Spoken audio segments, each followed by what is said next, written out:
Inanunsyo ng Philippine National Police noong Biyernes na umabot na sa 52,373 individual ang nag-apply upang makasali sa ahensya ng tagapagpatupad ng batas.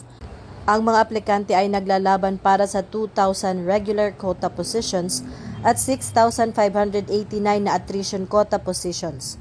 Mas mataas ang bilang na ito kumpara sa 50,107 na aplikante noong nakaraang taon 2024.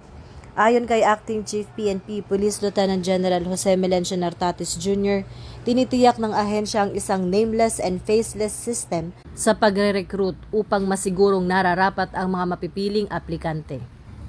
Binigyang diin ang integridad, katapangan at profesionalismo kung saan tanging ang mga pisikal at mental na handa ang tatanggapin upang maging karapat-dapat na magsuot ng uniforme at itaguyod ang dangal ng institusyon. Dahil ito ang bagong PNP para sa bagong Pilipinas, serbisyong mabilis, tapat at nararamdaman.